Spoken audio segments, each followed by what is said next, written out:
ఒక అడవిలో ఒక పెద్ద చెరువు ఉంది. దానిలో చాలా చేపలు ఎంతో కాలంగా నివాసం ఉంటున్నాయి. ఆ చెరువు అడవి లోపల ఎక్కడో ఉండడం వల్ల చేపలకు శత్రువుల భయం లేకుండా హాయిగా జీవించేవి. ఒకరోజు ఆ అడవి మీదుగా ఎగురుతున్న కొంగకి ఆ చెరువు కనిపించింది. ఇంత పెద్ద చెరువుని చూడకుండా ఎంతకాలం ఎలా ఉన్నానబ్బా, చాలా ఆశ్చర్యంగా ఉందే అనుకుని ఆ చెరువు గట్టు పైన వాలింది. దానికి చెరువులో చాలా చేపలు కనిపించాయి. ఓరి నాయనోయ్, ఇన్ని చేపల! అయితే మనకి ఫుడ్కి ప్రాబ్లమే లేదు. ప్రతిరోజు 3 పూట్ల హాయిగా చేపల్ని తింటూ కాలం గడిపేయచ్చు అనుకుని అక్కడే కొంత దూరంలో నివాసం ఏర్పరుచుకుంది. ఆకలి వేసిన ప్రతిసారి నచ్చిన చేపను పట్టుకుని తింటూ ఆనందంగా గడపసాగింది. కొంతకాలానికి కొంగ విషయం గమనించిన చేపలు కంగారు పడడం ప్రారంభించాయి. మిత్రులారా, ప్రతిరోజు మనలో కొంతమంది కొంగకి బలైపోతున్నాం. ఇలా అయితే కొన్ని రోజులకి మనం ఎవ్వరము మిగలము అనుకుని భయపడ్డాయి. చేపలన్నీ కలిసి కొంగ బారి నుండి రక్షించుకునే ఉపాయం ఆలోచించసాగాయి. ఇంతలో ఒక చేప పిల్ల, నాకొక ఉపాయం తట్టింది, కానీ దానికి మీ అందరి సహకారం కావాలి అని చెప్పింది. అదేమిటో చెప్పమని మిగతా చేపలు అడిగాయి. చేప పిల్ల తన ఉపాయాన్ని వాడికి చెవిలో చెప్పింది. అది చెప్పింది విని చేపలన్నీ నవ్వుకున్నాయి.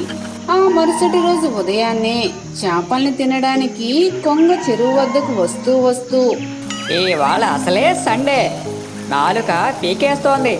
Fish fry, fish masala curry, fish gravy, fish biryani, ఏదో ఒకటే మంచి స్పైసీగా లాగించేయాలి అనుకుంటూ ఆనందపడింది. కానీ చెరువులో చేపలన్నీ తేలుతూ కనిపించడం చూసి అది ఆశ్చర్యపోయింది. అరే, ఏమైంది? చూస్తుంటే ఈ చేపలన్నీ చచ్చినట్టున్నాయి. ఏమై ఉంటుందబ్బా అని ఆలోచనలో పడింది. ఇంతలో ఒక చేప నీరసంగా పడుతూ లెగుస్తూ కనిపించింది. ఏముంది, రోజు కష్టపడి చంపి తినేదాన్ని, ఈ రోజు కష్టం లేకుండానే చచ్చిన దాన్ని తింటున్నాను అనుకుంటూ కొంగ ఆనందంగా ఆ చేపను పట్టుకోవడానికి ముందుకు వచ్చింది. కానీ ఆ చేప కొంగతో, మిత్రమా, నీకు బతకాలని ఆశ ఉంటే నా మాట విను అన్నది. కొంగ ఆగి, అరే, బతకాలని ఆశ ఏంది? నేను మిమ్మల్ని తినేదే బతకడం కోసం. ముందు విషయం ఏంటో చెప్పు అన్నది. నిన్న రాత్రి ఒక పెద్ద నాగుపాము చెరువు దగ్గరకు వచ్చి నీళ్లు తాగబోయింది. ఈలోగా ఒక పెద్ద చేప దానిని కొరికింది. దాంతో కోపం వచ్చిన ఆ పాము చెరువులో విషాన్ని కక్కి వెళ్ళిపోయింది. దాంతో చెరువులో నీళ్ళన్నీ విషమయం అయిపోయాయి.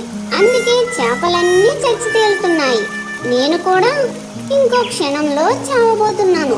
నన్ను తింటే నీవు కూడా చనిపోతావు, జాగ్రత్త మరి అని చెప్పింది. దాంతో భయపడ్డ కొంగ, అమ్మ బాబోయ్, ఏం దొరకపోతే 1 వారం పస్తులైనా ఉంటాను గాని మిమ్మల్ని తిననుగాక తినను.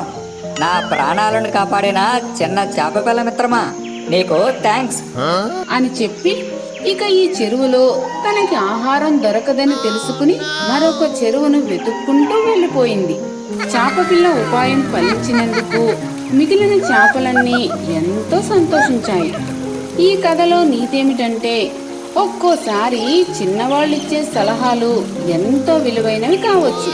అవే మనల్ని పెద్ద పెద్ద కష్టాల నుంచి కూడా గట్టెక్కించవచ్చు. ఫ్రెండ్స్, ఈ వీడియో నచ్చినట్లయితే లైక్ చేయండి, షేర్ చేయండి. అలాగే మా ఛానల్ సబ్స్క్రైబ్ చేసుకుని మాకు సపోర్ట్ చేయండి.